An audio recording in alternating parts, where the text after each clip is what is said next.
la lampe avec de l'huile qu'elle a pris pour sa marche dans l'écriture de sa parole est une lampe à pied. Sa lampe ne se tient pas pendant la nuit. Et quand la nuit la pendant, la manifestation de tout ce qui n'est pas de Dieu, c'est-à-dire pendant des moments de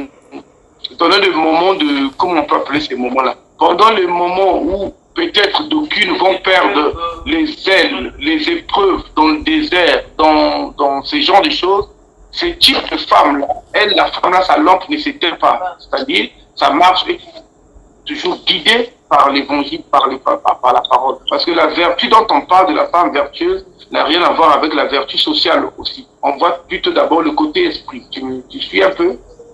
Donc, quand la lampe ne s'éteint pas, c'est pas la lampe à la maison, hein, c'est pas l'ampoule, non. C'est la direction de ta vie qui est éclairée par l'évangile. Peu importe les épreuves, la lampe ne s'éteint pas. Elle ne marche que sur la base de il est aussi écrit par l'esprit. Tu as compris un peu? Oui. Ben, je ne saurais développer encore parce que le frère Junior vient de se connecter. Il faut qu'on profite de lui au maximum d'abord. Donc, faites comme si je n'étais pas. Nous tous, on saute d'abord sur lui là. Shalom, frère Junior. Shalom, bonsoir. Bonsoir au Congo, bonsoir à vous. Bonsoir. Bonsoir. Qui est encore dans l'obscurité? Qui est encore dans l'obscurité comme ça ce soir?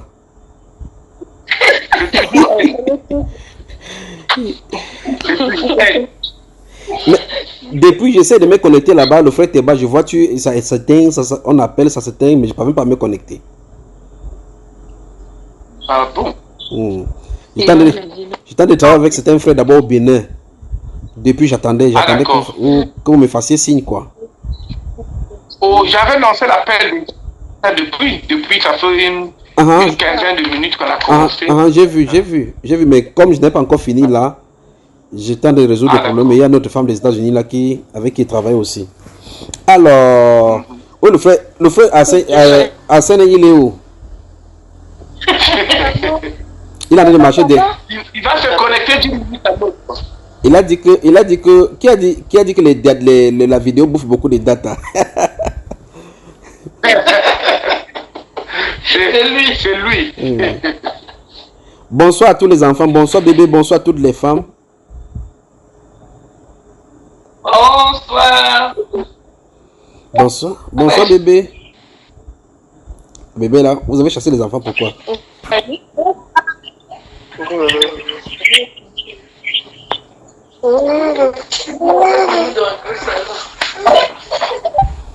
Junior. Oui.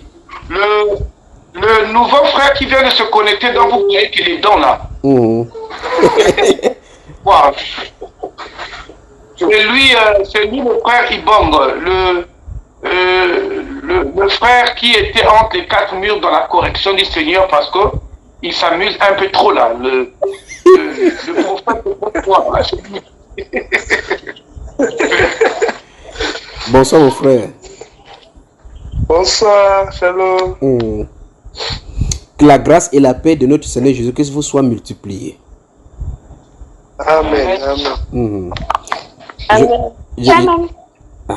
Tu vois les enfants ils se voient dans le téléphone, ils sont contents.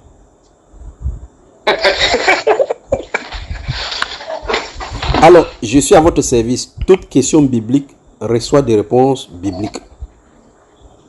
Amen.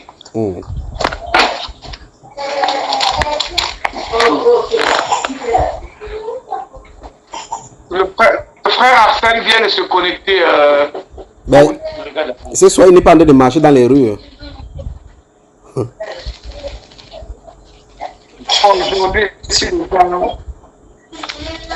Il a une position fixe. Ibang, ceux qui n'interviennent pas, c'est mieux de fermer les micros en attendant qu'ils puissent prendre la parole. Quoi. Donc j'attends les questions.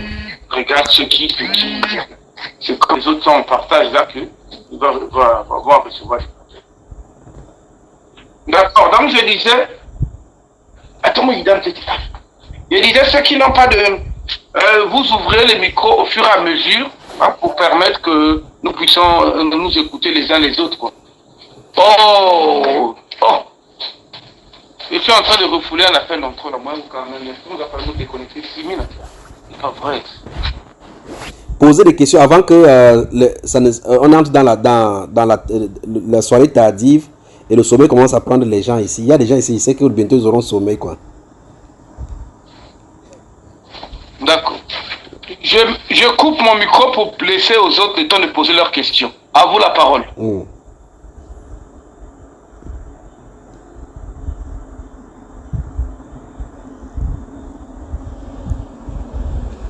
Ils m'ont dit hier qu'ils vont poser les questions aujourd'hui, qu'ils vont garder les questions. Mais voici, je les attends. Personne ne pose.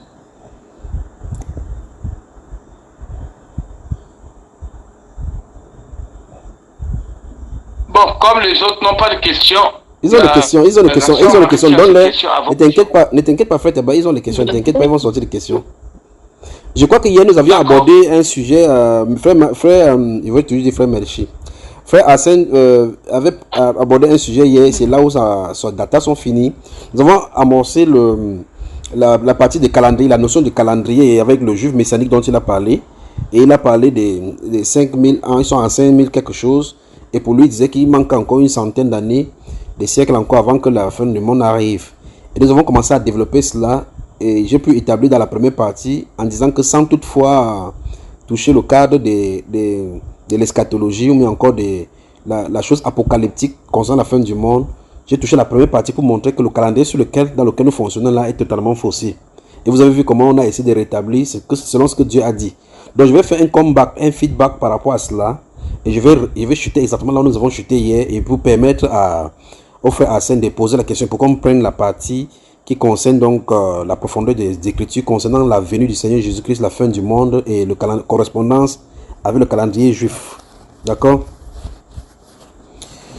Donc, pour ceux qui n'avaient pas été là, donc, je faisais ce bref résumé pour qu'on puisse savoir de quoi est les questions. Donc, hier, le frère Méchi a posé... Oh là là. Le frère... Comment il va le frère Méchi même déjà? Le frère Hassan a posé la question concernant le calendrier, comparativement le calendrier juif avec notre calendrier. Et là, nous sommes allés dans le livre si vous pouvez commencer à noter, ayez votre stylo, parce que quand ça va aller là, je commence à parler, ça sort comme la mitrailleuse. Donc, hier nous avons... le Saint-Esprit nous a conduit dans le livre d'Exode au chapitre 12, versets 1 à 3, où Dieu nous a dit, là, effectivement, que la Bible déclare que l'Éternel parlait à Moïse et à Aaron et dit, ces jours, ces mois-ci sera considéré pour vous comme le premier des mois de l'année. C'est clair, c'est littéralement écrit. Que c'est considéré comme le premier des mois de l'année. Mais remarquez très bien que Dieu donne le calendrier concernant le mois. Il n'a pas dit de l'année. Je ne sais pas si vous comprenez. Il n'a pas dit que en cette année, ce que vous sortez, c'est la première d'année. Donc Dieu n'a pas donné l'année 0 correspondant à la sortie du juif. Mais il a donné le mois pour arranger le mois, comment ils vont considérer les mois pendant les années.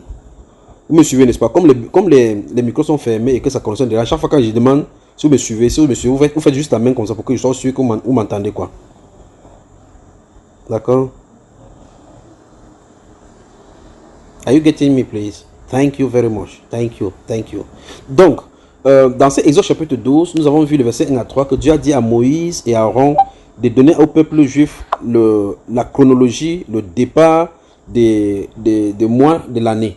Et on a vu que ces mois de l'année, en lisant encore Exode chapitre 13, le verset 4, il a parlé des mois des épis. Et nous avons vu effectivement encore en lisant Exode chapitre 23, le verset 15, que c'était le mois, que ce mois-là, dans ce mois est célébré la fête des pains sans levain, ou également, parce que c'est durant la fête des pains sans levain, le 14, parce que le pain sans levain se célèbre depuis le 14 jusqu'au 21 de ce mois-là. Et ce mois est appelé le mois des épis, et ça correspond au mois de Nissan. Et le mois de Nissan, où on célèbre donc la Pâque de l'Éternel, c'est le mois qui est le premier mois du calendrier juif. Et ce mois, donc comme Dieu a dit dans Exode chapitre 12, le verset 1 à 3, que ce mois correspond pour vous le premier des mois de l'année, ça donne donc le point de départ concernant les mois. Et là, nous sommes amusés avec le frère Hassan à compter, et je vais encore réitérer cela. Si on prend notre calendrier que nous avons aujourd'hui, le calendrier julien, on commence nous on va dire janvier, février, mars, avril, mai, juin, juillet, août, septembre, octobre, novembre, décembre. d'exemple qui constitue un 12e mois. Vous voyez qu'on a tellement paganisé et embrouillé les choses. Donc, sur cette base-ci, lorsqu'on va corriger ça, vous allez voir que beaucoup de choses que nous faisons sont dans la fausseté et nous servons le diable sans en rendre compte. Et donc, nous voyons que dans le calendrier correspondant que nous avons maintenant, si vous avez le calendrier avec vous et dans votre calculatrice et dans quoi que ce soit, quelque support que ce soit, on voit que le mois commence en janvier. Et comme on commence en janvier, le deuxième mois c'est février. Et tout le monde sait, et dans lequel on apprend ça, et on a intégré ça, même les ordinateurs que nous sommes en train d'utiliser maintenant, vos portables prennent janvier comme le premier mois, et par conséquent, ça a incrémenté sur tout le processus pendant des années et des années. Et donc, nous avons vu que lorsqu'on quitte à partir de août, on est à septembre. Dans septembre, on va le radical 7. Octobre, on va le radical 8. Novembre, on va le radical 9. Décembre, on va le radical 10. Et par conséquent, maintenant, en prenant la correspondance biblique du début du mois tel que Dieu a donné, le mois de Nissan, et le mois de Nissan dans le calendrier, le mois de Nissan c'est dans le calendrier juif, le mois de Nissan correspond à notre calendrier à nous. Vous me suivez là? Vous me suivez? Tout le monde me suit? Très bien. Donc le mois de Nissan chez les juifs correspond chez nous en mars-avril. Donc nous allons commencer par mars. J'ai vu donc qu'une personne, et particulièrement le frère Hassan, ouvre la main, ouvre son micro et il commence à compter. Donc on va commencer maintenant à partir de la Bible. Parce que je recommence encore. La Bible dit dans Exode chapitre 12 que le mois de Nissan est le premier des mois de l'année à considérer. Et ce mois de Nissan correspond pour nous en mars. Et donc on va commencer donc à compter maintenant que le premier de l'année dans notre calendrier devrait être en mars. Pour voir à quoi ça nous conduit. D'accord? Et donc toi-même tu vas commencer, tu vas lire à partir de mars, on va mettre le doigt et on va voir à quoi ça correspond. Allons-y mon frère Hassan.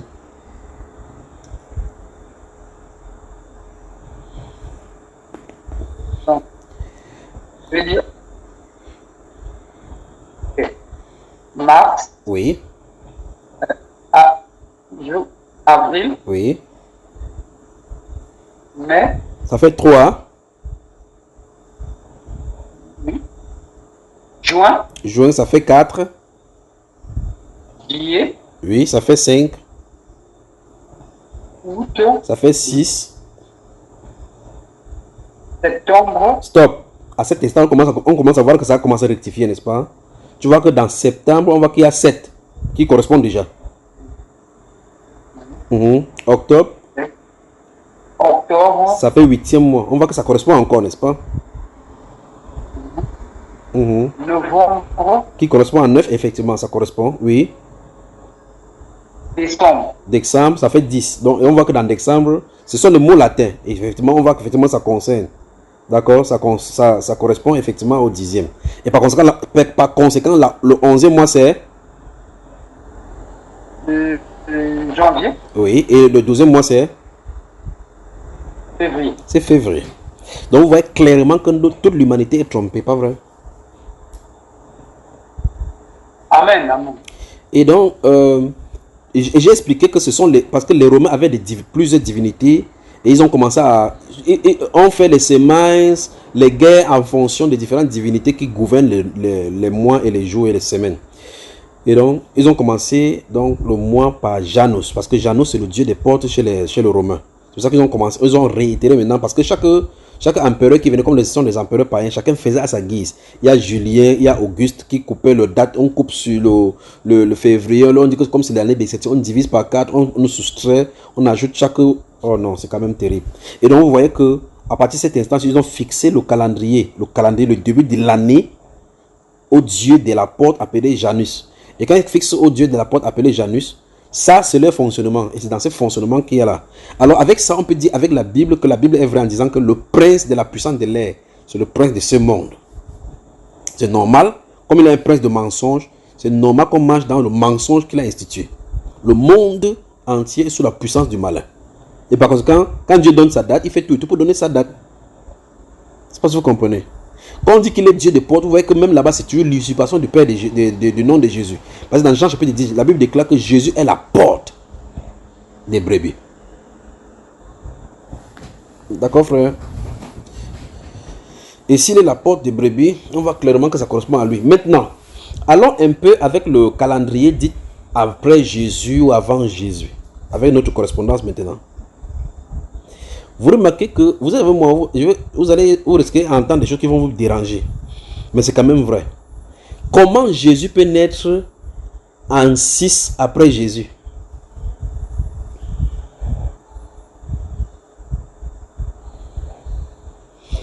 Comment, à l'heure chrétienne, suivez-moi le questionnement, comment on peut avoir un moment zéro alors qu'avant que Jésus ne vienne, les gens existaient? Vous voyez que ça n'a pas de sens, pas vrai?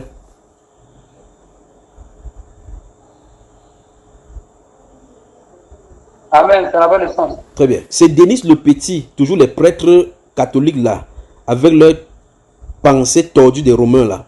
C'est eux qui ont amené les choses tordues avec le calcul des dates de la naissance de Jésus, qui ont commencé à fixer ça dans les années 300, en voulant calculer par rapport à la date de naissance de Jésus-Christ. Ils ont mis maintenant l'an 0. Il n'y a pas de l'an 0. Donc quand tu entends 2000 ans après Jésus, tout ça c'est 0. Ça n'a rien à voir, ça n'a pas de signification devant Dieu. Mais pour la compréhension, comme les ordinateurs sont incrémentés, comme les algorithmes sont écrits avec ça, on doit faire ça pour continuer. Mais ceux qui servent le Seigneur savent que ce n'est pas le calendrier de Dieu là-bas. Le calendrier de Dieu, c'est ce que Dieu a donné aux Juifs. Et hier, j'étais en train de dire que le calendrier de Dieu, d'après que les Juifs utilisent, c'est avec la date de Noé, la date de naissance de Noé, l'année de naissance de Noé, qui commence à le faire. Pourquoi? Parce que Noé veut dire consolation. Il a consolé la terre après la destruction du déluge. Vous y êtes? Ouvrons le livre de Genèse au chapitre... Ouvrons le livre de Genèse. Genèse chapitre 8.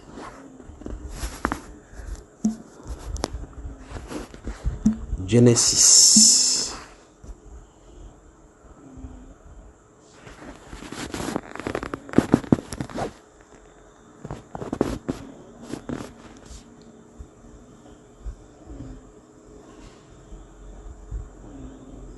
Vous y êtes?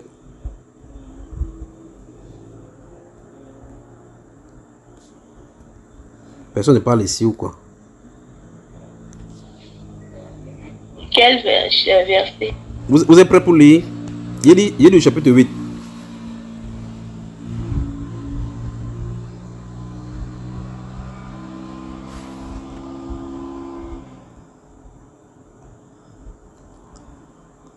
Je suis avec vous. J'attends que quelqu'un me dise qu'il va lire. Quel verset, frère Junior? À partir du verset 1, lisons du verset 1 jusqu'au verset 15. Lisez, vous allez découvrir ce qui est écrit là-bas et vous poser des questions.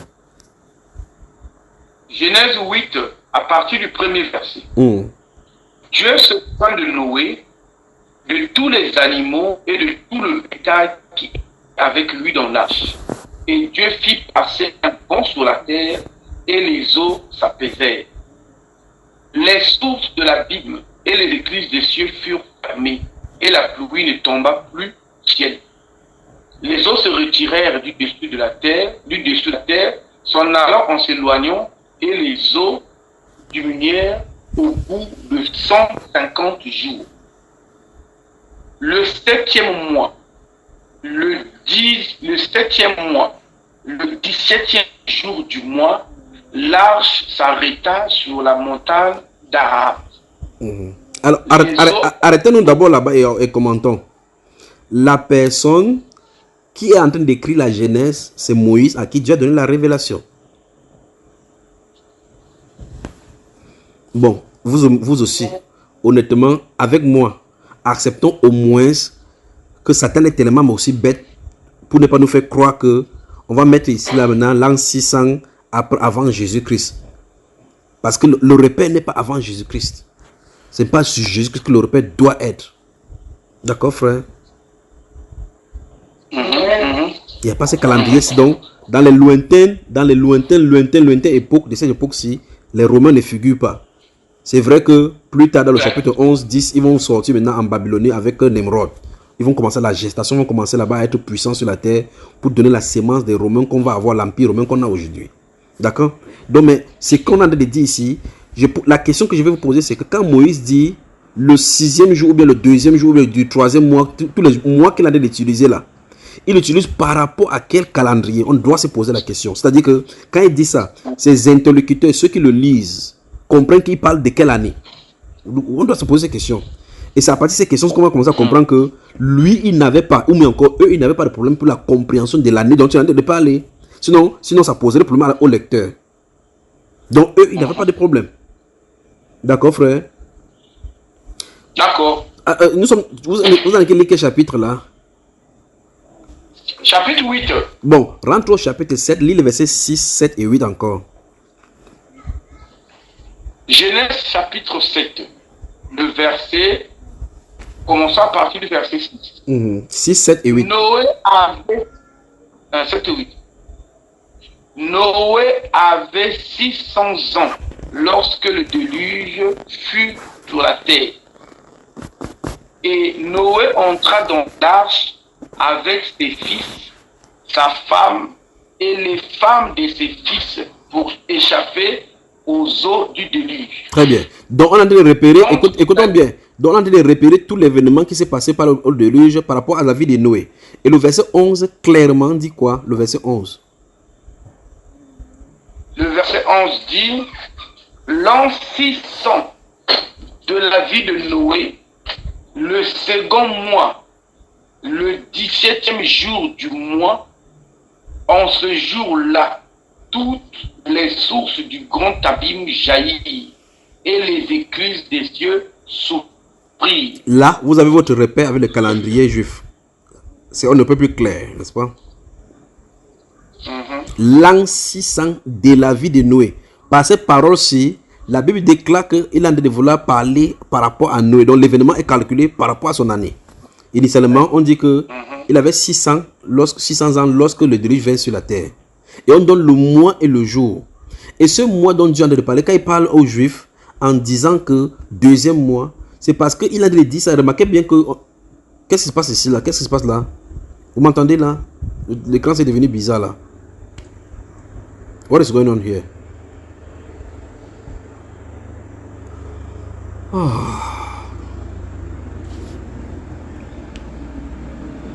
Y a-t-il quelqu'un dans cette maison-ci?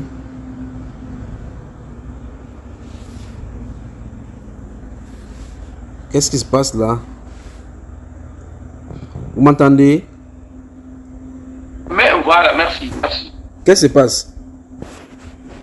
Non, il y a un frère qui venait de se connecter, frère Junior. Donc il est venu, Donc, il a paralysé le réseau quoi. Voilà. Là, Eric, ferme le micro. Désactive ton micro. Frère Junior est en train de développer un sujet là. Bonsoir à vous tous là. J'espère que vous m'entendez. Et comme j'ai dit, pour ceux qui n'étaient pas là, je ne vois pas certaines personnes. S'il arrive, bah, si je vois deux personnes, si vous faites juste la main, ça pour m'entendre. D'accord? Donc, je t'en ai dit ceci. Moïse écrit cela, il n'écrit pas alors que le déluge est en train de se dérouler. Suivez-moi très attentivement. Je ne sais pas si quand il parle, vous ne comprenez pas. Si vous ne comprenez pas, vous ne comprenez pas, vous me faites comme ça là. Donc, Moïse écrit ces Genèse-ci longtemps après que l'événement se soit passé. Et le Saint-Esprit qui lui montre ce qui s'est passé donne avec cette date-ci écrite. Donc, Moïse n'est pas au déluge et quand ça écrit, il dit l'an 600 de l'âge de Noé. Il n'est pas là, il ne vit pas ça avec Noé. On lui a dit cet événement longtemps, des milliers d'années après, et il donne en repérant par rapport à l'année de naissance de Noé. Et c'est ce calendrier, c'est dans ce calendrier que Dieu lui dit que sachez que, regardez bien que quand je parle du premier mois, le premier mois qui correspond à votre sortie d'Égypte, c'est de ça dont je suis parler là-bas. Parce que quand il parle de la correspondance au premier, deuxième mois, le 17e jour, c'est par rapport à ce calendrier qu'il leur a donné. Sinon, il doit avoir ambiguïté pour faire la correspondance. Vous m'avez bien suivi? C'est clair. Donc, ça veut dire que si vous lisez dans Exode, longtemps après que la Genèse soit passée, et que vous rentrez dans la Genèse, on est de parler des deuxième mois. Sachez que c'est deuxième mois par rapport au premier mois, ce qu'on a dit dans Exode, que voici le premier mois. Donc, c'était pour expliquer comment les Juifs ont calculé le calendrier. Et donc, si vous prenez depuis cet âge de Noé, âge, je n'ai pas dit l'âge, c'est depuis l'âge de Noé, en Genèse chapitre 7, et que vous calculez par rapport à l'âge de Noé, vous allez remarquer que nous sommes en 5800 quelque chose d'années maintenant. Vous avez moi? Très bien. Maintenant, ça veut dire quoi concrètement? Ça veut dire que si on regarde, il y a un enfant qui bavard quelque part, il y a un... Eric, ferme le micro s'il te plaît, désactive, voilà, c'est bon. C'est bon là? C'est bon. Donc, sur cette base-là, il n'y a pas deux pays, il n'y a pas deux populations dans cette terre-ci qui ont deux calendriers. Le calendrier qui correspond au calendrier de Dieu en dehors des peuples juifs. Le salut vient d'Israël. La loi, les promesses et les alliances leur ont été confiées. Même s'ils font n'importe quoi, même s'il y a les gays pride là-bas, il y a les apôtres de Satan qui sont là-bas en grande majorité, ça ne changera, ça n'annulera pas les promesses de Dieu. Dieu est à l'œuvre avec eux. D'accord? Amen. Quand il a dit, je bénirai ceux qui te béniront, et je maudirai ceux qui te maudiront, il n'a pas parlé de cela en pensant que, en disant que s'ils font ça, je change mon calendrier. Donc le problème se situe au calendrier chrétien. Le calendrier dit chrétien est démoniaque. C'est clair. Parce que ça vient des divinités païennes, ça ne vient pas de Dieu. Parce que quand Dieu a donné son calendrier, il ne peut pas énoncer d'autres. Donc, ceci veut dire, quand on veut lire quelque chose dans la perspective prophétique, il faut tenir compte du calendrier de Dieu. Parce que quand vous allez lire dans Daniel chapitre 7, vous allez lire avec chapitre 11 et chapitre 9 en comparativement par rapport à toutes les prophéties qui sont données. Cet événement de 7 ans, de une semaine qui sont donnés, une semaine de la prophétie de Daniel, une semaine qui est donnée sur le peuple juif. Et au milieu de la semaine, un on sera ôté. Je ne sais pas si vous avez lu le livre de Daniel. Vous commencez à calculer ça avec votre calendrier. Vous allez vous perdre jusqu'à ce que les cheveux blancs vont sortir sur vos yeux.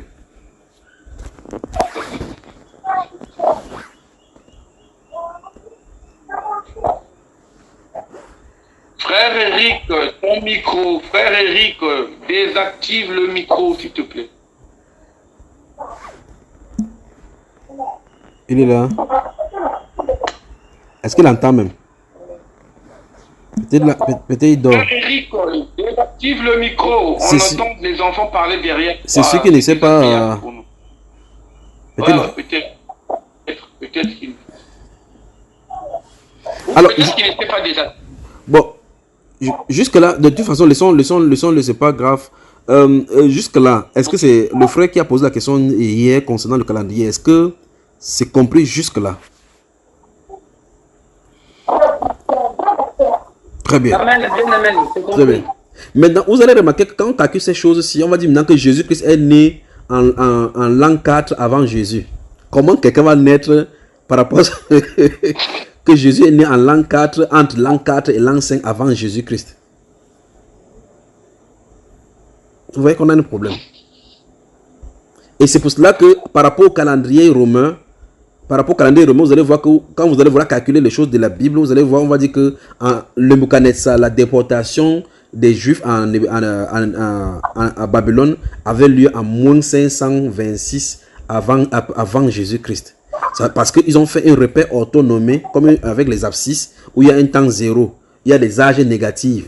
C'est-à-dire que quand on quitte l'Ancien Testament, on quitte dans les âges en décroissance pour arriver à l'âge zéro où Jésus-Christ naît et avancé. Maintenant, on est à l'âge positif. C'est quelle bêtise ça? Donc c'est ça qui crée problème. C'est ça qui crée problème. Il n'y a pas d'âge négatif chez Dieu. Depuis la création de la terre, il en est de progression. On quitte de l'éternité. On est en train d'aller on vient dans le terrestre. Tu vois ça, on est en train de rentrer dans l'éternité. Maintenant, correspondant à la si c'est assimilé, j'avance maintenant dans l'utilisation et le comptage de ces calendriers vis-à-vis des prophéties.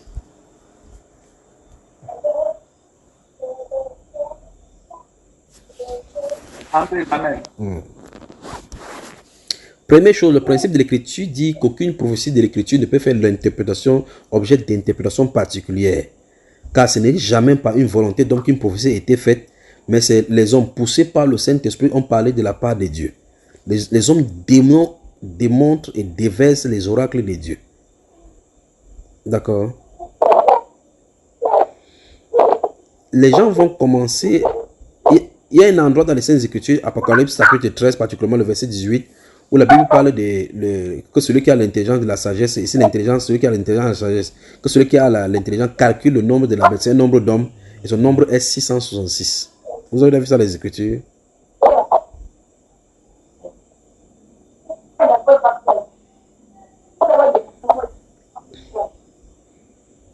Amen, c'est l'Apocalypse.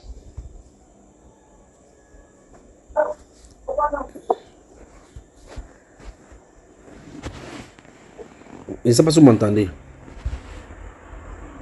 Oui.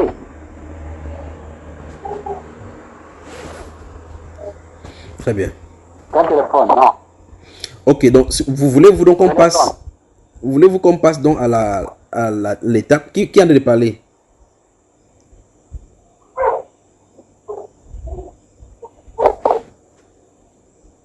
Non, c'est le frère dans le micro qui n'arrive pas à désactiver le micro là, que vous avez dit on peut laisser seulement et continuer comme ça. Ah, ben, je pensais qu'il est temps de poser la question. Donc, si c'est assimilé, si la partie de calendrier est assimilée, on avance, si vous voulez, on avance donc dans la partie apocalyptique donc de l'utilisation des calendriers. Et que je vous mettre juste des bases bibliques et puis on en sort. Je ne veux pas entrer dans les casse-têtes chinois là avec là. Ok. Les écritures hébraïques ce sont des calligraphes. Ce sont des dessins qui ont des codes. La guématrie. C'est ça. Donc, vous remarquez donc que il y a le chiffre correspondant à Dieu.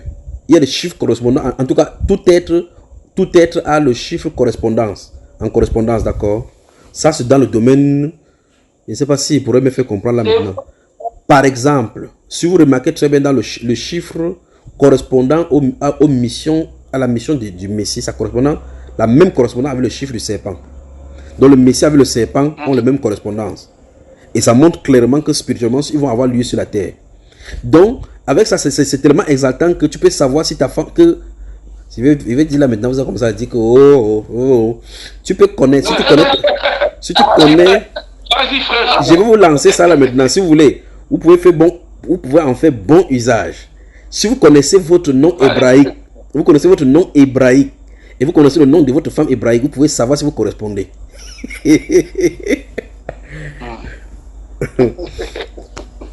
Parce que... Mais si vous ne correspondez pas, il n'y a pas de divorce, hein, c'est pas grave. C'est pour ça qu'il ne voulait pas commenter là-dessus. Tu vois vraiment que là maintenant les questionnements vont sortir.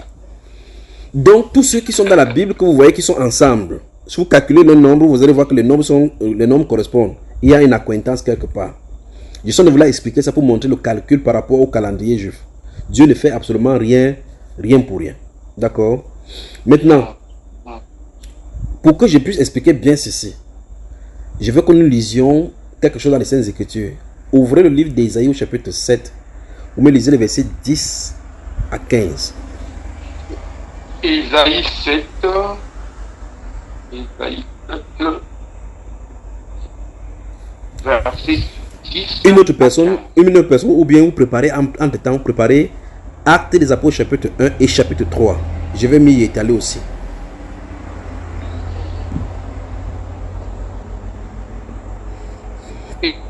Ésaïe 7, chapitre. C'est le chapitre que je viens de dire là, mon frère. Chapitre 10 à 15. Non, chapitre 7, verset 10 à 15. Ah, verset 10 à 15.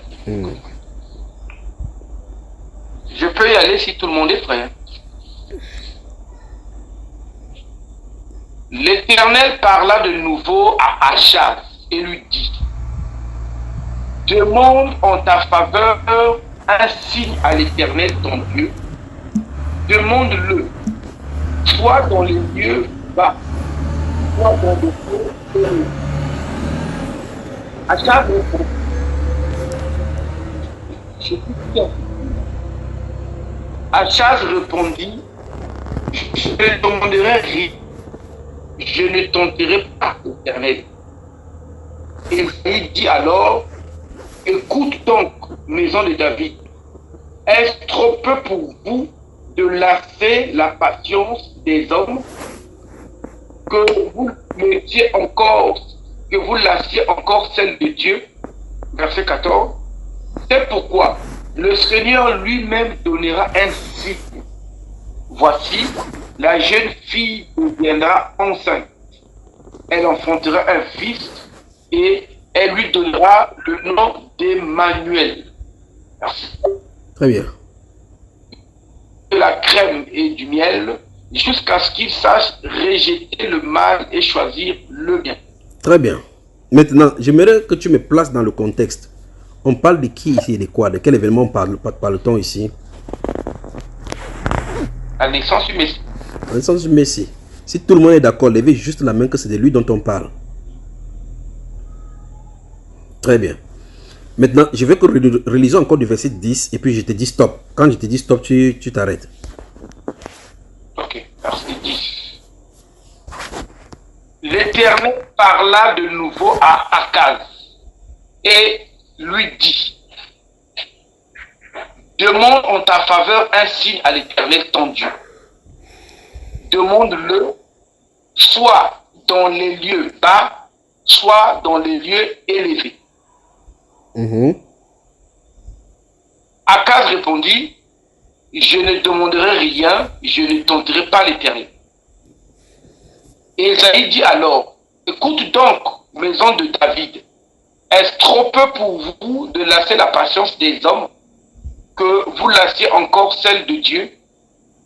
C'est pourquoi le Seigneur lui-même vous donnera un signe. Voici, la jeune fille deviendra enceinte. Stop. Elle en... Stop. Qui, la personne physique qui est en train de parler, c'est qui? Esaïe. Esaïe le prophète. Il s'adresse à qui? Entre les interlocuteurs premiers. À qui s'adresse, c'est qui? Il commence à s'adresser à Akaz. Très bien. Et après, sa réponse semble englober la maison de David. C'est là où se trouve notre mission sur la terre pour expliquer ces choses-ci. C'est pourquoi nous sommes envoyés sur la terre. Tu viens de m'expliquer, et vous avez été d'accord tous, que le chapitre 7, verset 14 parle de la naissance de Jésus. Et ce monsieur, ce qu'on appelle Akaz, est en proie à l'attaque de l'ennemi sur Israël. Il y a un roi qui est en train d'attaquer. Si vous prenez plus le verset 1, vous allez remarquer que un roi qui est en train d'attaquer Israël. Et Isaïe, le prophète, est envoyé vers lui pour le fortifier, pour dire qu'ils n'ont pas besoin de craindre quoi que ce soit. Et comme ils sont devenus, ils savent qu'Israël ne peut pas, si Israël va en guerre, normalement, il ne peut pas battre cette armée-là parce que l'armée est puissamment armée. D'accord? Esaïe lui dit donc de demander un signe. Quel que soit, même si c'est le signe le plus difficile. Imaginez comment Dieu donne l'opportunité à l'être humain. Parce que si c'est à notre génération que nous sommes devenus intelligents là, si Dieu tente de nous dire que montre-nous un signe, c'est que quelqu'un va vous dire, Seigneur, je vais te voir face à face. Tu vois ça? Bon, et Esaïe lui propose que ce soit en haut dans les lieux célestes, que ce soit sur la terre ou même dans les eaux. Demande le signe, Dieu va te donner. Le monsieur a dit que je ne vais pas tenter Dieu. Maintenant, écoutez bien. Le prophète entre dans une autre dimension. Il dit, c'est pourquoi l'Éternel lui-même vous donnera un signe. Mais entre-temps, avec ça, il commence à parler à la maison de David.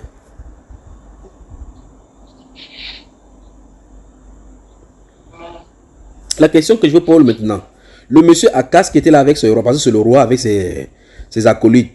Quand il lui explique que l'Éternel, le Seigneur lui-même vous donnera un signe. Voici la Vierge deviendra enceinte, il enfantera un fils. On lui donnera le nom d'Emmanuel. Ceux qui sont là-bas, ils comprennent de quoi il est en train de parler. Non, ils n'ont rien compris. Ils n'ont rien compris. Bon. C'est donc pour cela qu'il dit toujours que quand on va dans la Bible, on ne va pas lire la Bible comme tous les autres livres. Parce que les interlocuteurs qui sont devant lui, si on fait donc l'analyse textuelle, en analysant que qui est l'interlocuteur A, qui est l'émetteur, qui est le récepteur. Et puis vous essayez d'amener la situation de langage dont les scientifiques français ont essayé de concocter leur langue. À cet instant, c'est dans la Bible, vous allez vous perdre. Parce qu'il a dit clairement que l'Éternel vous donnera, le Seigneur vous donnera un signe. Quand il dit vous donnera un signe, dans l'étude des langages, on va voir qu'il s'adresse, voici les interlocuteurs sont devant lui, mais ce n'est pas à lui qui s'en est s'adresser. Parce que ceux-ci ne verront jamais ce signe-là.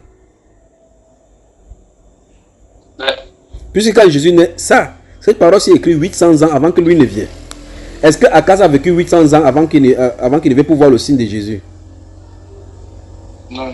Très bien. Donc ça veut dire que il faudra faire. Souvenez-vous de là où je suis en allé. Je suis en train de vous montrer comment il faut faire attention en appliquant les dates et des choses de Dieu sur ce que Dieu n'a pas dit. Et c'est ce calcul qui a amené beaucoup de personnes plus tôt dans l'histoire à entrer dans les fausses prophéties par rapport à la fin du monde. Particulièrement Joseph Smith, Tazer Russell, le créateur des femmes maçonnerie, enfin des témoins de Jéhovah, et ainsi de suite. Par rapport à la première guerre mondiale, et ainsi de suite. C'est à cause de ces choses-ci. Parce qu'ils sont allés dans le calcul. Allant dans Daniel, ils commençaient à mettre les calculs. Ils sont entrés dans un endroit où ils sont eux-mêmes attachés. Et je vais vous montrer là où ils sont tombés. D'accord? Très bien. Donc, nous voyons que ici, l'apôtre, enfin le prophète dit à Akaz que Dieu va donner lui-même un signe. Il vous donnera un signe. Et on voit que les personnes à qui il sont décédés, quand le signe effectivement vient, ça n'a rien à voir avec Akaz. De toute façon, tous ceux à qui il s'adressait, y compris lui-même qui parlait, n'étaient pas là quand cela. Mais quand vous lisez le verset suivant, après qu'il ait dit que l'enfant s'appelait Emmanuel, il commence à donner jusque là. Lis-moi encore ce verset 15 là, verset 15-16. Lis-moi ça, frère. Verset 15-16. Il mangera de la crème et du miel jusqu'à ce qu'il sache rejeter le mal et choisir le bien. Maintenant, regarde-moi. Mais écoute ça, écoute d'abord, restons d'abord sur ce point-là. Jésus mangeait le crème et le miel. non. De quoi est-ce que le prophète parle ici? Il dit c'est pour ça que nous intervenons sur la terre. Mais il va maintenant amplifier encore en mettant Jésus, le roi que celui-ci que Akaz en train de craindre avec les événements de la guerre. Allons-y, lis. Mais avant que l'enfant sache rejeter le mal et choisir le bien, le pays dont tu crains les deux rois sera abandonné. Là, il rentre dans l'embrouille total. Oui. Le gars est même perdu. Je veux que tu rentres au verset 1 et que si vous avez des papiers ou si vous avez la Bible là et que votre Bible est en tête, normalement dans votre en-tête, on va vous écrire de quoi il est question. Dans le chapitre 17, il est question de quel roi, de quel pays. Voilà, dans ton en-tête.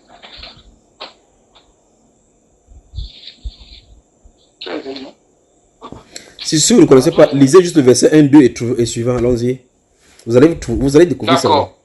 Il arriva, verset 1, il arriva du temps d'Akaz, fils de Jotam, fils d'Ozias, roi de Juda, que Rétine, roi de Syrie, monta avec Roi de quoi, frère? Pékash, roi de Syrie. Regarde, lis la façon que c'est écrit. Roi de Syrie. Rétine, roi de Syrie. Lis, épelle Syrie. Non,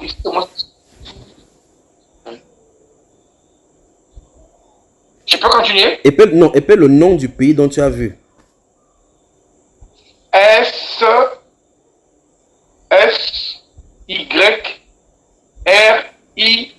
Très bien.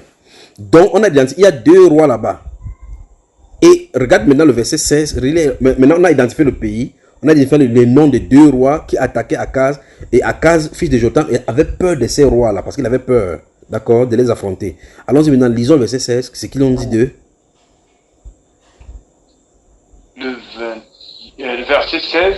Mais avant que l'enfant sache résister le mal et choisir le bien, le pays dont tu crains les deux rois, sera abandonné. Donc c'est là. Très bien. Donc ça veut dire que il y a un événement qui est relié au pays de la Syrie, mais avant que l'enfant, avec l'âge de l'enfant, parce qu'avant que l'enfant sache rejeter le bien et le mal, il en a parlé de l'âge de l'enfant, de l'adolescence. Donc, maintenant, il dit que... Jésus n'a pas la vue. Bon. Mais le point, c'est que vous remarquez qu'il a de parler en donnant des indications futuristes par rapport à la relation qui va lier l'Israël, le Messie et la Syrie. N'est-ce pas? Gardons le doigt là-bas. Allons dans le livre des Actes des Apôtres. Actes des Apôtres. Je n'ai pas confiance à ceux qui sont dans l'obscurité là parce qu'ils peuvent profiter, ils dorment là, on ne sait même pas s'ils sont en train de dormir. On commence acte 1 ou acte 3? Bon, ouvrez juste acte 1, je vais commencer à parler, vous allez regarder là-bas, d'accord? Dans le verset 1, le frère Luc, c'est le médecin, c'est celui qui a écrit Luc, qui a écrit encore Actes des Apôtres. Il dit que Théophile, l'ami de Dieu, Théophile. J'ai parlé dans ma première lettre de tout ce que Jésus a commencé de faire depuis le baptême des gens, de tout ce qu'il a commencé à enseigner, depuis le baptême de Jean jusqu'au jour où il fut enlevé au ciel, après avoir donné ses ordres par le Saint-Esprit aux apôtres qu'il avait choisis d'avance. N'est-ce pas? Et puis au verset 5, il va leur dire que car Jean a baptisé du baptême de repentance, a baptisé de l'eau, mais vous, dans peu de jours, vous serez baptisé du Saint-Esprit. La Bible déclare donc alors, les apôtres réunis lui posaient la question de savoir, Seigneur, est-ce en ces temps, écoutez maintenant, ça devient attention maintenant, est-ce en ces temps-ci que tu rétabliras le royaume d'Israël? Jésus leur répondit, ce n'est pas à vous de connaître, soulignez ça, ce n'est pas à vous de connaître les temps ou le moment que le Père a fixé de sa propre autorité. Vous avez vu ça, verset 7 là, 6 et 7. Très bien. Il dit, Jésus leur répondit, ce n'est pas à vous. Il s'adresse aux disciples là maintenant, à ses disciples à lui. Ne vous inquiétez pas pour casser votre temps à calculer le temps ou bien le temps circonstance. Tu vois cela? Votre rôle c'est de recevoir, mais vous recevrez une puissance. Le Saint-Esprit survenant sur vous et vous serez mes témoins. Vous voyez ça? À Jérusalem, dans toute la Samarie, dans la Judée et jusqu'aux extrémités de la terre. Vous y êtes? Ici. Très bien. Maintenant, alors, qu'est-ce que Jésus, pour les disciples qui essaient de vouloir... Là, nous nous trouvons dans le Nouveau Testament. Donc, on a juste quitté l'Ancien Testament qui est compliqué. Je suis dans le Nouveau Testament où Jésus est mort ressuscité. Il s'apprête à aller au ciel. Et il y a un problème de calcul par rapport à l'époque où Israël doit être restauré. Vous avez remarqué comment Jésus a calculé, a résolu le problème?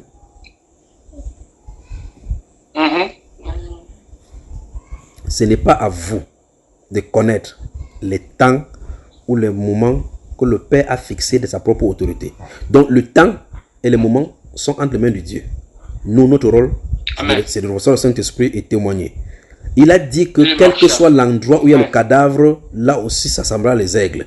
Donc, le chrétien, normalement, avec le Saint-Esprit, n'a pas à s'inquiéter du moment à l'heure où Jésus-Christ vient.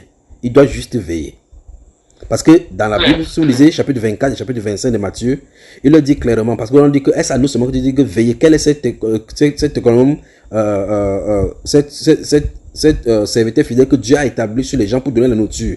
Il dit heureux ce serviteur si que son maître viendra trouver fera ainsi. Mais si c'est un mauvais serviteur qui se met à battre sur ses compagnons et à boire et à vivre avec les adultères, son maître viendra, écoutez encore ça, à l'heure où il ne s'attendra pas. Et dans une autre parole de prophétie, il dit que car il viendra à un moment que vous ne vous attendiez pas. Vous remarquez cela? Quand toutes ces paroles sont dites, ça veut dire que c'est une bêtise de se mettre à calculer les choses pour connaître le temps de Dieu. C'est vraiment c'est la sauvagerie. Il dit qu'il viendra comme un voleur. Il dit que si le maître de la maison savait à quelle veille de la nuit le voleur viendrait, il ne se laisserait pas brûler. Il dit Jésus va venir comme un voleur. Nous sommes d'accord. Quand nous entrions ici, j'ai suivi comment tu parlais, tu exhortais sur les lampes des vierges de Matthieu chapitre 25. Et on voit clairement que la prophétie montre clairement que comme les vierges sages et folles attendaient l'époux, on attendait. Le rôle c'est d'attendre, on ne calculait pas quand il va venir, on attend. Tout s'assoupit. Et on dit, et au milieu de la nuit, on n'a pas dit la date, on dit au milieu de la nuit. Et au milieu de la nuit ici, c'est dans la connotation prophétique, ça veut dire que quand l'obscurité est en train de prendre la terre, quand les ténèbres veulent régner totalement, c'est à ce moment où Jésus vient. Vous voyez? On dit au milieu de la nuit, pas que ce sera à minuit. Si vous voulez veiller tous les minuit, il ne viendra pas à cette heure-là. De toute façon, si vous veillez là-bas minuit, en Israël, ça ne sera pas minuit. Vous voyez cela? Donc vous aurez le problème de décalage horaire. Donc, et si vous commencez à vouloir calculer comme ça, vous vous trouvez en faux parce que Jésus l'a interdit. Seigneur, est-ce en ce temps que tu rétabliras le royaume d'Israël? Il leur répondit, ce n'est pas à vous de connaître les temps ou les moments que le Père a fixé de sa propre autorité.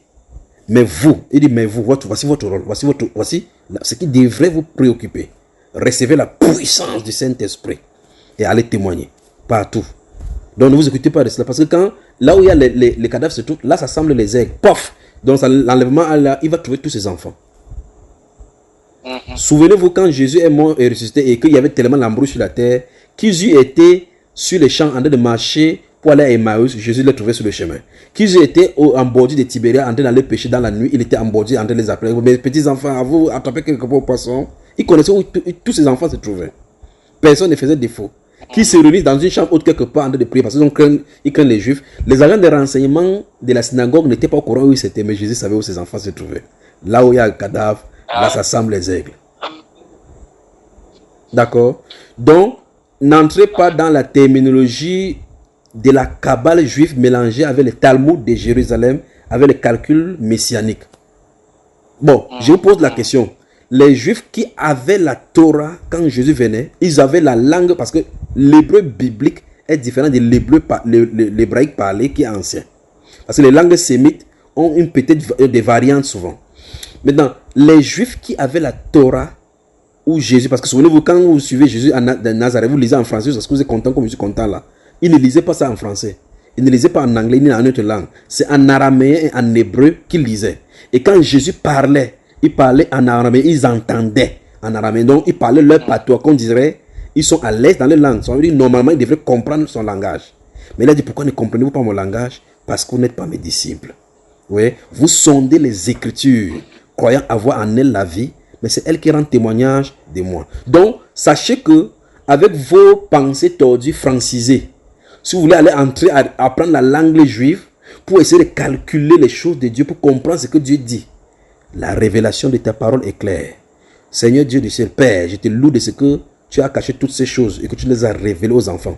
Toutes choses m'ont été données par mon Père. Et personne ne sait qui est le Père si ce n'est le Fils. Et personne, ni le Fils si ce n'est le Père, ou celui à qui le Fils veut le révéler. Donc c'est par révélation. Les choses de Dieu, c'est par révélation, c'est pas par calcul. Faites attention. Donc, vous remarquez donc que j'étais sur le point de développer que si les Juifs d'antan qui étaient des coriaces, qui avaient des écoles de théologie assez sophistiquées, avaient lu la Bible, au point où, et pour montrer que c'est même par révélation, remarquez bien que les mages qui sont venus à Jérusalem n'avaient pas lu le Torah. Ils avaient vu par révélation, dans l'esprit, qu'il était là. Les gens qui lisaient la Torah, avaient les calculs, ne savaient pas qu'il était là. Gardez-vous cela à l'esprit. Donc c'est par révélation. Quand il veut, il se révèle. Il a révélé aux satanistes qu'il était présent. Les gens qui lisaient la Bible et priaient, adoraient Dieu à Jérusalem, ils n'étaient pas au courant. La Bible déclare au Matthieu chapitre 2 que quand les mages sont venus, ils disent où est le roi des Juifs qui est né? Les pharisiens ont dit quel roi des Juifs? Un roi des Juifs, les gars, ils commencent à ouvrir la Torah. Et au point où la Bible déclare que tout Jérusalem fut bouleversé. On a appelé les scribes que votre Juif là, on parle des rois dans votre pays. Oui, voici ce que le prophète a dit. Bon, je pose la question, est-ce que quand le prophète Michée a dit cela dans Michée chapitre 5, que toi, Bethléem, terre de Juda, tu n'es pas certes les moindres des terres de la Judée, mais de toi nous sortira un chef, celui qui pètera pour moi Israël, dont l'origine remonte au jour de l'éternité. Vous voyez cela, quand on dit il gouvernera sur Israël, est-ce qu'on a donné une époque qu'il va faire? Mais subitement, il est arrivé comme il a dit dans les Écritures qu'il viendra. Il n'a nul besoin de calculer pour qu'il vienne. Donc, si vous voulez calculer au moment où l'enlèvement va venir, vous allez calculer pendant que vous allez entrer plus, moins 3. On ajoute 3 ici. L'enlèvement va venir. Parti, tu continues à calculer. Et puis quand tu vas te réveiller, tu vas savoir si c'est parti ou pas. Ça sera passé. Parce qu'on a dit ça en un clin d'œil. D'accord, frère? Dieu ne nous a pas donné de calculer le moment de sa venue. Le Seigneur ne nous a pas donné de calculer la date de sa venue, ni le moment de naissance. Il nous a dit de regarder le signe des temps. D'accord? Il nous a dit de regarder le signe des temps. Et regardez, il a dit observer, de même, quand vous verrez ces choses, recevez-vous car votre délivrance est proche. Le Fils de l'homme est à la porte. Vous me suivez, n'est-ce pas? Mais quand on va arriver à une autre dimension de l'esprit, il va vous dire quelque chose autrement concernant cette venue-ci. Et cette révélation, et ça, il ne peut pas dire ça sur les réseaux sociaux. Quand on est entre nous frères qui sont matures, je peux te révéler les choses en esprit, ce qui n'est pas enregistrable et enregistré. Parce qu'il a dit qu'on ne donne pas les choses saintes aux chiens. C'est pas n'importe quoi qu'on dit sur la place publique. D'accord? Très bien. Dans le chapitre 3, regardez bien le chapitre 3. Chapitre 3 de Actes. Oui. Où tu es? Gardez vos yeux sur les versets 19, 20 et 21. C'est intéressant. Allons-y, verset 19. Verset 19. Répentez-vous donc. Oui. Et convertissez-vous. afin que pour que vos péchés soient pardonnés et qu'il et que des temps de rafraîchissement de la part du Seigneur et qu'il vous voit celui qui vous a été destiné, Jésus-Christ. Donc le ciel doit retenir jusqu'au temps du rétablissement de toutes choses dont Dieu a anciennement parlé par les prophètes. C'est à frémir. En attendant ça, c'est à frémir. Tu vois ça, mon frère? Donc, remarquez bien, voici deux groupes là maintenant. De l'autre côté, les apôtres avaient posé la question. Les apôtres, nous sommes au chapitre 1, j'ai expliqué comment les apôtres de Jésus ont voulu connaître que, mais attends, le type, si en réalité, ils avaient raison. Parce que dans le livre de Michée que j'ai cité, qui citait sa naissance, on dit que de toi sortira pour moi un chef qui gouvernera sur Israël. On voit effectivement, il a été établi lui-même en montrant aux ses disciples qu'il était le roi dont parlait la Bible. Il est entré effectivement dans Jérusalem sur l'âne, comme Zacharie chapitre 9, verset 9 disait, que réjouis-toi, fille de Sion, voici ton roi vient. Il est assis sur un âne. Il est venu exactement ça, non? Mais la fille de Sion ne s'est pas réjouie conformément parce que Jésus est venu voilé. Il n'est pas venu dans sa première venue comme étant un roi. C'était le problème. Il avait voilé l'aspect du Messie sauveur. Vous comprenez cela? Et il a voilé ça dans les Saintes Écritures. Maintenant, quand les apôtres viennent nous lui poser la question, est-ce à ce moment que tu rétablis le royaume d'Israël? Comprenez qu'ils ont des problèmes d'ordre biblique. Parce que la Bible dit que quand le roi vient, il va chasser les Romains. Si vous lisez dans ce chapitre 5 d'Éphésiens, de Michée, il dit clairement que c'est lui qui viendra et nous secourra lorsque l'Assyrien viendra nous attaquer. Nous ferons lever contre lui 7 pasteurs. C'est dans Michée chapitre 5, si vous lisez le verset 1 à 6. D'accord? Donc, alors, vous remarquez que, mes frères, vous m'entendez bien, vous comprenez, si c'est compliqué, je prends un autre livre, des autres livres, j'en parle. Très bien. Donc, le prophète, quand les apôtres posent la question au Seigneur Jésus, que est-ce en ce temps que tu rétablis le royaume d'Israël, ils savent qu'il y a une restauration d'Israël qui doit se mettre en place. Et souvenez-vous que l'apôtre Paul parle dans Romains chapitre 11, verset 25. Car, frère, je vous dis un mystère afin que vous ne vous regardez point comme sage. C'est qu'une partie d'Israël est tombée dans l'endurcissement jusqu'à ce que la totalité des païens soit entrée. Alors tout Israël sera sauvé. Selon qu'il est écrit, le libérateur viendra de Sion et il détournera de Jacob les impiétés. Vous voyez? Donc il y a un mystère qui était caché que Dieu va d'abord le mettre pause pour pouvoir faire entrer le nombre de ses enfants qui se trouvent parmi les païens.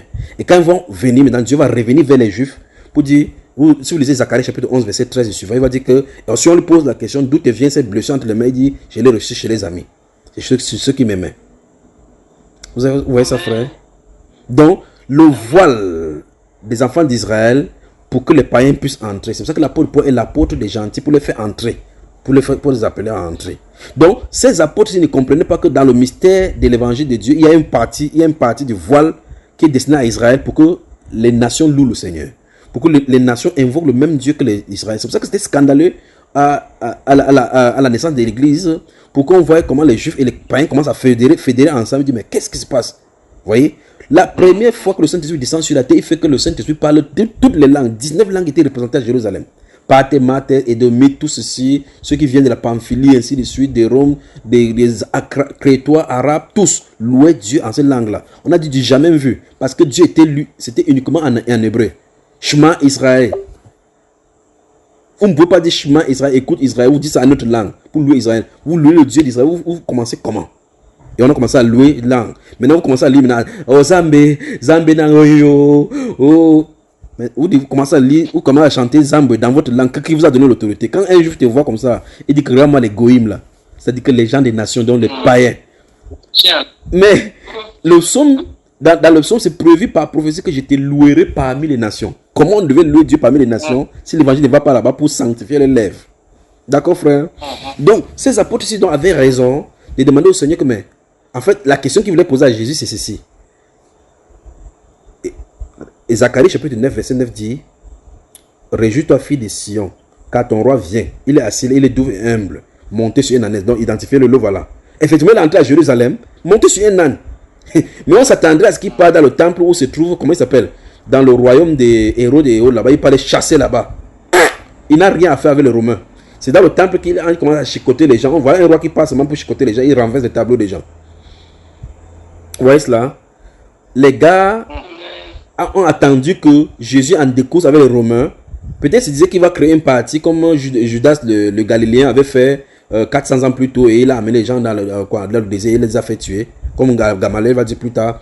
Quand il croyait qu'il devait prendre Jésus, Jésus devait former ses milices, entrer à Jérusalem, aller affronter les Romains que maintenant vous avez aussi accroché Israël, dominer sur le peuple, c'est terminé. Il s'attendait à cela. Et il voit que Jésus est finalement mis par la croix. Maintenant, souvenez-vous aussi de Luc chapitre 24. Si vous lisez Luc chapitre 24, ceux qui allaient à Emmaüs justement, quand Jésus va les rapprocher, il va leur dire que mais où est-ce que vous allez comme ça tout triste? Il a dit que mais toi tu es un étranger ici mon cher ami. Tu es le seul qui séjourne à Jérusalem. C'est parce qu'il est arrivé ces jours-ci. Jésus lui dit quoi? Il dit ce qui est arrivé à Jésus de Nazareth, qui était un prophète puissant devant Dieu et devant les hommes. Il dit que qu'est-ce que Rina dit là? Rina sort dans l'obscurité et commence à parler. Ton micro, Rina, ferme ton micro s'il te plaît. On y va? Très bien. Merci. Bon. Merci Madame Teba. Alors, donc vous remarquez que quand Jésus commence à converser avec ces deux-là sur le chemin d'Emmaüs, il marche. Jésus leur pose la question, où est-ce que vous allez avec le visage triste comme ça là? Il s'étonne parce que c'est un événement que tout le monde est au courant. Il dit, mais celui-ci c'est un étranger, tu viens d'arriver ici, tu ne sais pas ce qui s'est passé. Il dit, quoi donc? Il dit, ce qui est arrivé à Jésus de Nazareth. Jésus veut comprendre, pour le pousser à comprendre. Il dit, maintenant écoutez bien ceci. Ça se trouve dans le livre de Luc chapitre 24. Et puis, pendant qu'il continue le chemin, il dit, mais tu es le seul qui est séjourné à Jérusalem, ne connaît pas ce qui est arrivé ces jours-ci. Il dit quoi? Il dit que ce qui est arrivé à Jésus de Nazareth, qui était un prophète oint par Dieu, qui était là, qui faisait du bien au peuple. Il dit que les Juifs l'ont saisi, ils l'ont livré. Et il dit ceci, nous pensions que ce sera lui qui délivrerait le peuple. Donc, vous voyez que parmi les disciples, ils savaient que Jésus-Christ devait comme ça, il devait en découdre avec les Romains. Mais c'est leur pensée. Et Dieu dit, mes pensées ne sont pas vos pensées. Donc c'est eux qui pensaient que Jésus est là pour découdre avec les Romains. Mais devant les Romains, il a dit que mon royaume n'est pas de ce monde. Pour leur dire que je ne suis pas venu confronter votre royaume. Parce que si mon royaume était de ce domaine-ci, mes serviteurs auraient combattu et vous ne m'aurez pas livré entre vos mains. Donc c'est pour cela donc que quand il veut partir, les apôtres lui posent la question, mais le type s'il part comme ça là, on n'a pas résolu le problème des Romains aussi. Le royaume d'Israël, c'est comment? Vous voyez qu'ils étaient dans l'obscurité par rapport au voile que Dieu a mis sur Israël pour sauver les païens. Ils ne savaient pas qu'il y a une période où Dieu va faire que l'évangile va chez les non-juifs pour rassembler dans un corps tout le peuple de Dieu dispersé. Qu'est-ce qu'ils sont de vouloir dire? Ils sont de vouloir dire que Dieu ne nous a pas donné de calculer le temps. Il nous a demandé de veiller, de prier afin que nous soyons prêts pour se présenter devant lui. Parce que s'il y avait un calcul qui était juste, et on dit maintenant, comme le frère disait que c'est en l'an 2100. Bon, le frère s'il va dire que mieux il vit dans la fornication parce qu'en mourant, il demande pardon parce qu'en l'an 2100, il ne serait même plus là. Pas vrai?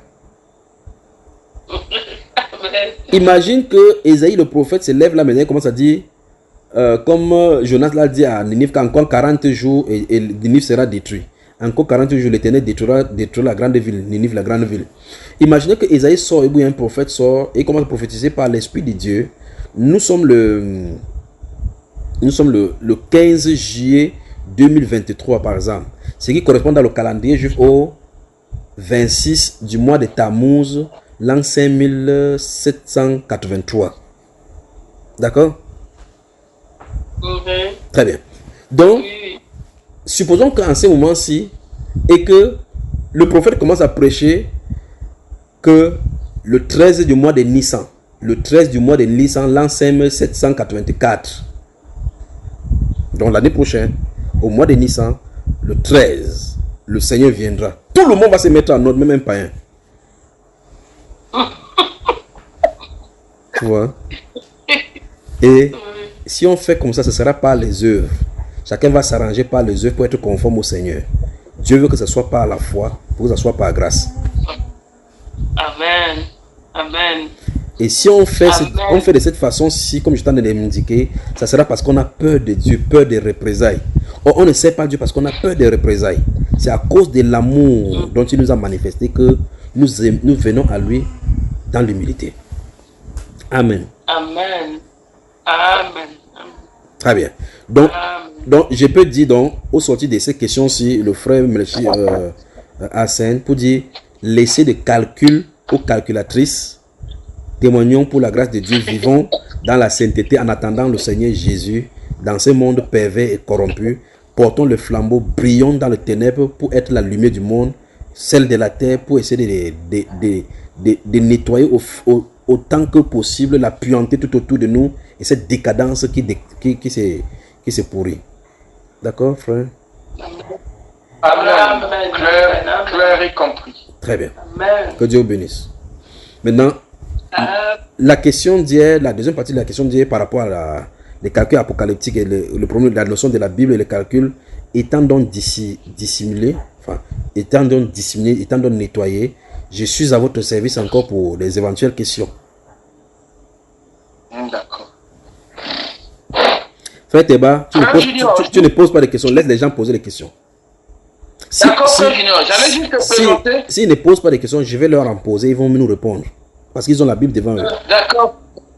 D'accord, frère Junior. J'allais seulement te présenter le frère qui est dans la fenêtre tout bleu, là, fond bleu. Oui, comme s'il était en boîte de nuit, non? Voilà. C'est le frère Junior, c'est aussi un frère Junior. Il a intérêt à lire la Bible alors dans ces cas. Hein, le frère Junior. Le frère Junior. Voilà. Sur ce, les autres, je me mets en silencieux. Je vous laisse la parole. Toi et moi, on ne pose pas les questions. Très bien. Vous en avez déjà trop posé. Mais on s'est entendu hier. On s'est entendu hier, ils avaient dit que... On s'est entendu hier que vous viendrez avec les questions aujourd'hui. Et nous en partagerons. Posez donc les questions. Recevez les salutations de ma charmante dame, la sœur Grâce qui se trouve là, toujours silencieuse, intercédant pour moi, et de temps en temps en esquissant les sourires, avec des petits clins d'œil pour me dire que chérie, je t'aime, je t'encourage de toujours distiller la parole dans la droiture. Tout ça.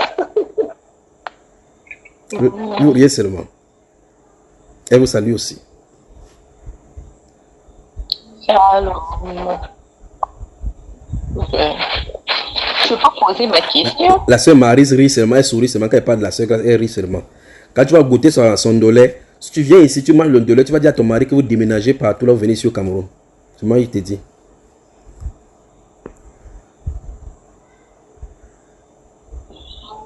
Allez, posez des questions alors. La sœur Rina voulait poser des questions. Posez toutes vos questions. Je peux commencer, non? Mon micro est ouvert.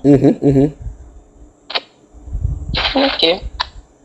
J'aimerais savoir, vu que la femme dans l'église, la femme ne peut ni enseigner ni prêcher. Quel est le rôle que la femme occupe dans l'église, le rôle de la femme?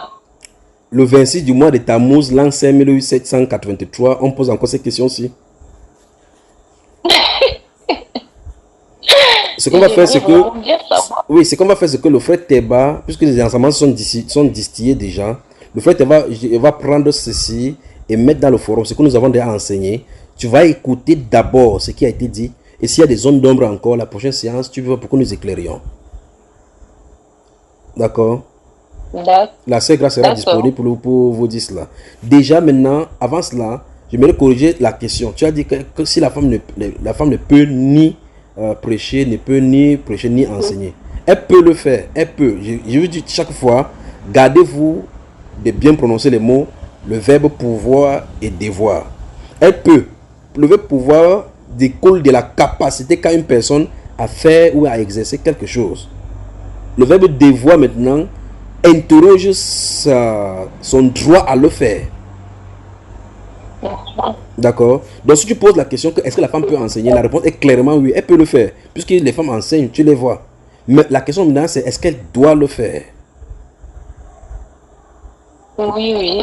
Très bien. Donc, est-ce qu'elle doit le faire? Donc les éléments de réponse sont donc dans ces enseignements. Tout est distillé. D'accord. D'accord. Donc j'ai dit, je reste avec toi. J'ai dit que dans le calendrier des Juifs, nous sommes aujourd'hui dans notre calendrier à nous, dans notre faux calendrier à nous. Nous sommes le 16, nous sommes le 15 juillet 2023. Ça correspond à combien? À quoi chez eux? Il dit quoi? Rina. Je ne suis pas Rina. Qui parle là? Pardon. Où est Rina là? Je sais. Rina, dis-moi, le 15 juillet 2023 correspond à quoi dans le calendrier juif? Mais tu écoutais depuis quand je parlais ici, non? Oui. J'ai dit c'est le 26 du mois de Tammuz, l'an 5783, non?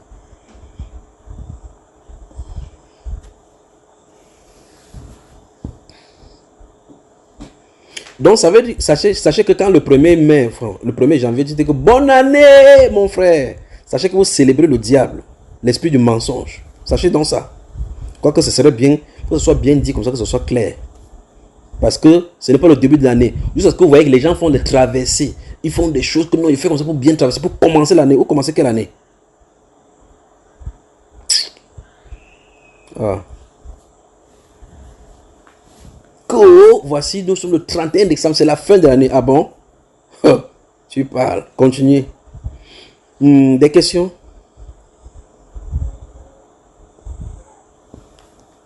Frère Théba, les disciples ne veulent pas parler.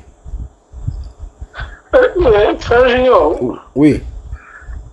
moi c'est sur ce que vous avez développé tout à l'heure là, les noms hébraïques là. Et comment savoir les noms hébraïques? Ouais, je te vois venir. Tu vas aller calculer ton nom, calculer pour ta femme pour savoir si c'est ta vraie femme. Hein.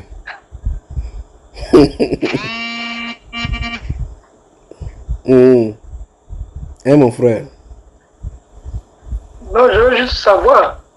Non, tu peux faire le cours d'hébreu, non? Quand tu vas faire le cours d'hébreu, tu vas commencer à voir, tu vas lire Aleph, Bet, tout ça, Gabel, Gimel, tout cela. La formation des mots, les gutturales, tu vas voir tout cela, les différents A, comment on écrit sans les voyelles, lire, comment les... C'est compliqué, mais c'est bon, c'est intéressant.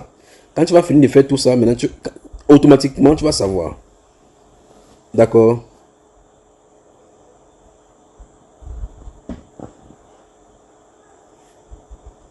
Ce ne sera pas l'objet même de la Bible, parce que l'objet de la Bible dit que pour que tu trouves une femme, il faut que ça soit un don de Dieu.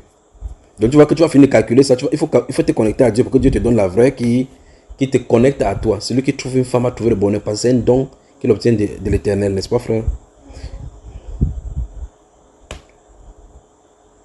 Et que personne ne parle plus ici. Ça c'est bon ça. Bonsoir à Pointe-Noire. Bonsoir à Brazza. Vous m'entendez? Voilà. Ok. Maintenant, Junior pose la question. Junior pose la question. Vous voyez que le frère a le goût du mystère. Comme j'ai parlé tout à l'heure de calculer les noms hébreux avec les trucs. Il a dit que non. Frère, je ne dis ça, c'est ça qui est intéressant. Tu parles.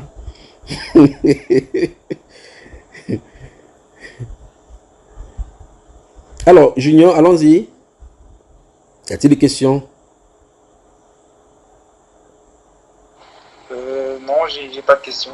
Bon, si tu n'as pas de questions, tu laisses ton micro ouvert. Je vais te poser des questions. D'accord? Ok. Tu peux me répondre. Si tu te poses des questions, tu peux me répondre, n'est-ce pas? Si le Seigneur me permet de répondre, je réponds. Jésus a fait combien de jours dans le tombeau? 3 jours. Quand il est mort quand vendredi saint ou jeudi saint? Hein? Il est mort un vendredi saint ou bien c'est un jeudi saint? C'est précisé dans la Bible, ça? Oui, puisque on célèbre ça chaque fois, non? Comment? N'est-ce pas, on célèbre dimanche la résurrection? Mais quoi? Mais dimanche, c'est faux, hein, c'est pas biblique, ça. C'est faux. Alors, dites-nous ce qui est vrai. Pour qu'on puisse dire ça au pape. Quand tu vas finir de dire, je vais transmettre ton voix sur le pape. Ouais, celui qui occasionne tout ça, non? Il a fixé ça dans le calendrier. Samedi saint, vendredi saint, jeudi saint, dimanche de résurrection, ainsi de suite. N'est-ce pas? Mais c'est pas biblique, hein, tout ça. Hein. Je sais pas où il a trouvé ça. C'est l'inspiration du diable, ça. C'est au grand pape que tu dis comme ça. C'est information à le grand pape, déjà. Alors, Jésus est mort donc quand alors? Jésus est mort quand? C'est quoi la question? Je n'ai pas suivi. Jésus, il est mort quand? Il est ressuscité quand? D'abord, commençons par la résurrection. Il est ressuscité quand? Quel jour? Il est ressuscité. Le jour est précisé? Est-ce qu'il répond à la question? Le garçon, c'est là, il est intelligent. Je lui pose la question, il me pose la question. Non, mais attends, le jour, il est précisé dans la Bible qu'il est ressuscité quel jour? Mais quand toi tu lisais la Bible, tu as vu quoi? Pardon? Quand toi tu lisais la Bible, quand tu as lu la Bible, tu as vu quoi? Qu'il est ressuscité le 3e jour après sa mort. Et ce 3e jour, c'était quand alors? J'ai pas ce détail-là. Ouvre un peu Matthieu chapitre 28, voir le verset 1. Pardon? Ouvre Matthieu chapitre 28, verset 1. Matthieu 28, c'est ça? Oui. Il y a la pub, je vais attendre que ça fait. Matthieu 28, chapitre... Verset combien? Verset 1 et 2. Après le sabbat, à l'aube du jour de la semaine... Non. À l'aube du... Pardon? À l'aube du premier jour. Voilà. Comment tu lis? Tu ne lis pas ce qui est écrit. C'est ce que j'ai dit. Hein? Tu n'as pas lu le premier tout à l'heure là. Ah, pardon. Tu vois que le premier est précisé, non? Oui. Et le premier jour de la semaine, c'est quoi déjà? Selon le calendrier grec ou bien... Bon, donne de tous les types de calendriers que tu vois, tu me dis quel est le premier jour de la semaine. On ne esquive pas mes questions, on ne me contourne pas, d'accord? Bon, donne les différents types de calendriers. Le premier, parce qu'il y a dit premier jour de la semaine. Le premier jour de la semaine, c'est lundi, selon le calendrier grec. Tu es sûr? Oui. Je te défie maintenant de regarder, ouvre l'encyclopédie ou bien un dictionnaire là-bas, tu regardes premier jour de la semaine. Donc pour cela... Non, c'est dimanche. Ah, dimanche. Donc c'est finalement dimanche. Très bien. Donc on va relire alors le verset. Alors on relit le verset. Là où il y a premier jour de la semaine, tu remplaces par dimanche. Parce qu'on a vu que c'était le premier jour de la semaine, c'est dimanche. Et par conséquent, dimanche et premier jour de la semaine sont synonymes, n'est-ce pas? Ok. Donc relis le même chapitre, enfin le chapitre et le verset, en remplaçant premier jour de la semaine par dimanche. À l'aube de... Après le sabbat, à l'aube de dimanche de la semaine. Non, tu n'as pas besoin de dire de la semaine. À l'aube de dimanche, Marie de Magdala et l'autre Marie allèrent voir le sépulcre. Oui. Et voici, il y eut un grand tremblement de terre, car un ange du Seigneur descendit du ciel. Vin rouge. Rouler. Vin rouler la pierre et saisit. Non, vin rouler la pierre et s'assit dessus. Et s'assit dessus. Bon, arrêtons-nous donc là-bas. Donc, ici on parle de la résurrection du Seigneur Jésus-Christ. C'était quel jour? Premier jour après le sabbat. Donc, et on a vu que le premier jour de la semaine était quoi? Quand ça? Dimanche. Donc finalement tu rejoins le pape alors, parce que tout à l'heure tu as dit que c'était le pape qui a fait ça. Mais voilà ce qu'on vient de voir. Et tu as posé la question, qu'est-ce que c'est précisé? Non, là le calendrier, là, quand on parle du premier jour selon le temps actuel, c'est le calendrier grec. Donc quand on parle du premier jour de la semaine, on fait allusion à dimanche. Mais on sait que le calendrier actuel, c'est pas le calendrier que Dieu a donné au début. Bon, relis encore. Ça Regarde encore relis encore le premier verset. Allons-y encore. Quand tu vas lire un mot, je vais te demander de stopper. Allons-y. Après le sabbat. Stop. Le sabbat, ça a lieu quand? J'ai oublié. Qui peut l'aider ici?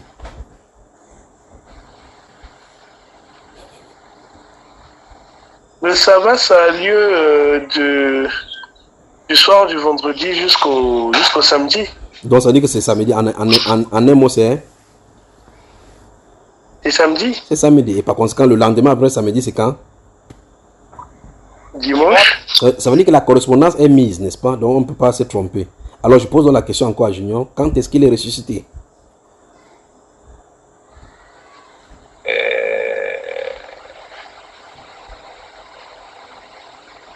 Lundi, mardi, mercredi. Mais on a dit là-bas qu'il est ressuscité mercredi.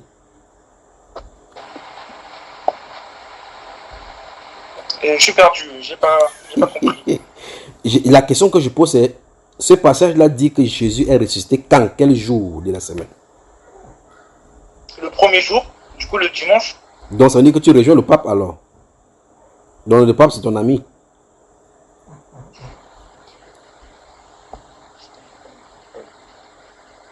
C'est pas ça, hein? Junior, tu as déjà lu les évangiles totalement, Matthieu, Marc, Luc, tu les as déjà lus? Totalement en entier, non? Oh là là, ce sera compliqué dans ce cas. Laisse tomber. Tu as déjà au moins lu là-haut, dans la crainte que les corps ne restent accrochés à la croix pendant le sabbat, on demanda qu'on rompt le pied de ceux qui n'étaient pas encore morts et qu'on les enlève de la croix. Tu as déjà lu cela? Non. Ok, bon, c'est bon. C'est bon. Merci d'avoir des têtes livrées à ces jeux-là, d'accord? Donc ça dit que ce n'était pas à toi que je devais faire ça. C'était à Rina et à l'autre qui est encore là. Merci d'avoir accepté de prêter au jeu. Alors posez-moi les questions parce que j'ai des questions. Si je vous pose des questions, vous devez me donner aussi des réponses. Frère Teba et sa femme sont derrière, il avait bouge les pieds comme ça. Parce qu'ils savent que si elle pose la question, ils vont répondre.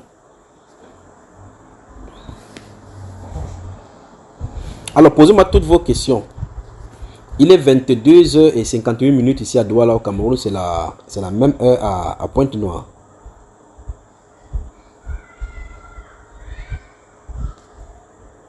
Du coup, moi j'avais une question par rapport à ce que je viens de lire là.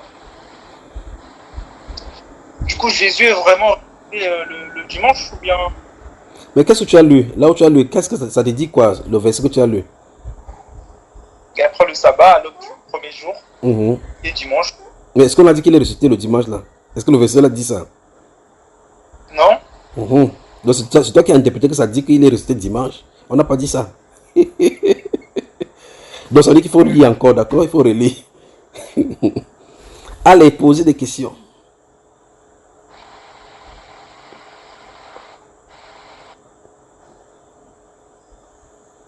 Bon, frère Teba, prie alors, c'est pas, les frères là sont fatigués. Je crois que tout le monde est fatigué. Ok, je formule la prière comme ils n'ont pas de... Ils n'ont pas de... Profitez, le frère, je vais la poser des questions.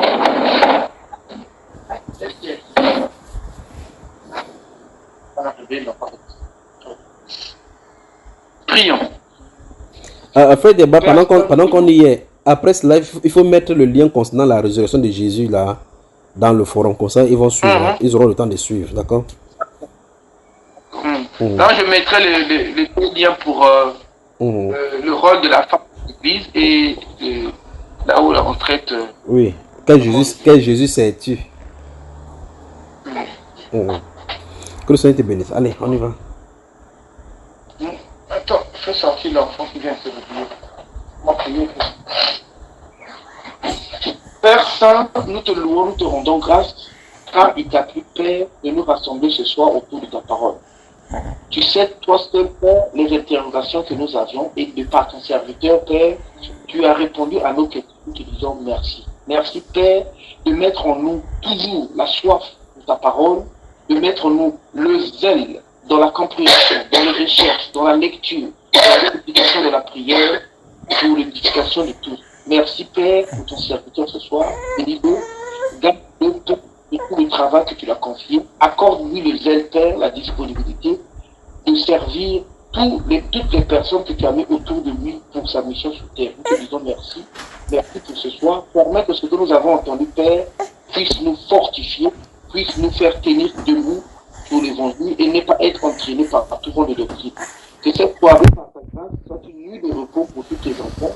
Dispose nos cœurs, Père, à recevoir les instructions venant de toi au nom de Jésus-Christ et Nazareth. Nous avons ainsi prié. Amen. Amen.